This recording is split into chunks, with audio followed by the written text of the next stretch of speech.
Պարոն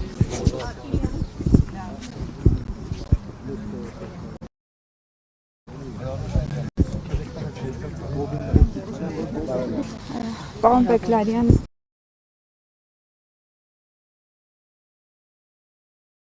եթե կարելի է անդրադառնալ օրվա խորհրդին եւ այսօր ձեր կարծիքով ինչ է պետք անել, որպեսզի իրատեսական լինի Արցախի ու Շուշիի վերազատագրումը։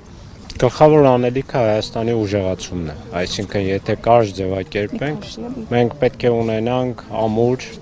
զարգացած Հայաստանի Հանրապետություն, որի ժողովուրդը եւ ամբողջ հայ ժողովուրդը ունենանք ազգային գաղափարախոսություն եւ ազգային էլիտա, իսկ դրա հիման վրա նաեւ արդյունավետ կառավարում։ Դրա հիման վրա ես վստահ եմ, որ ժամանակի ընթացքում մենք կարող ենք նաեւ վերադառնալ Արցախ։ Պարոն Բեկլարյան, այսօր Նիկոլ Փաշինյանը շնորհավորել է հաղթանակի 80-ամյակը, սակայն իր պաշտոնական ուղերձում որևէ անդրադարձ ակնարկ չկա Շուշիի ազատագրման օրվա առնչությամբ։ Սա սպասելի էր ձեզ համար 20 թվականի եւ 23 թվականներից հետո։ Արդեն չեմ զարմանում, ինչ ասեմ, բնականաբար խիստ բարկասնող է, բայց զարմանալու ոչինչ չկա, այսինքն ինքը դրա վերաբերյալ բազմից սանոցներ է կատարել։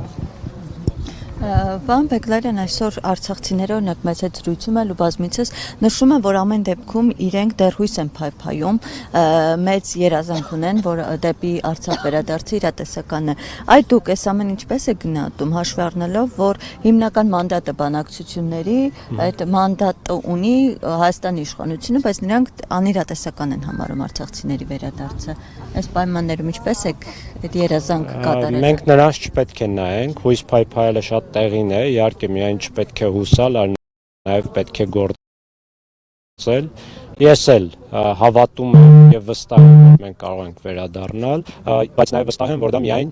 ուժեղ ազգային Հայաստանի Հանրապետության միջոցով կարող է լինել։ Ինչ մենք առ այսօր անում ենք, ուղղակի մեր վերադարձի թեման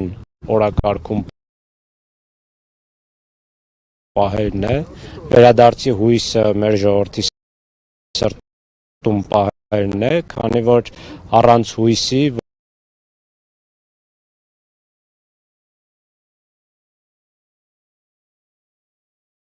ունենալու, իսկ եթե գործնական կամ պրագմատիկ նայենք իրավիճակին, ուղղակի պետք է ամուր լինենք, պետք է զարգանանք եւ ժամանակի ընթացքում այնքան ազդեցություն ունենանք, որ կարողանանք վերադառնալ Արցախ։ Ես վստահ եմ, որ դա հնարավոր է, ժամանակի հարց է, թե դա մի քանի տարուց է, թե տասնամյակներից հետո, կարևորն այն է, որ մենք այդ նպատակը ունենանք ու այդ նպատակի հետևից գնանք։ Բեկլարյան, Արցախից բռնի տեղահանված շատ մեր հայրենակիցներ ասում էին, որ կողմից եղել է մնալու առաջարկը, բայց իմանալով թե ինչի է ընդունակ Ադրբեջանը չեն մնացել։ Դուք ինչ պայմաններ եք պատկերացնում վերադարձը։ Վերադարձը պետք է պատկերացնենք առանց ադրբեջանական ցեղասպանական վերահսկողության։ Կարճ եթե ձևակերպենք, դուք ինչպես եք պատկերացնում օրինակ հրեաների վերադարձը հիտլերյան ռեժիմի ներքո։ Իսկ Ադրբեջանը հիմա ունի հակահայ ատելության մեծ համակարգ, որը հնարավոր չի շատ արագ արմատախիլ անել, չհաշված մեր ինքնորոշման իրավունքը, մեր պատմական իրավունքները, այս ամենը հաշվի առնելով ես կարծում եմ, որ մեր ժողովուրդը կվերադառնա, եթե բացառվի ադրբեջանական ցեղասպանական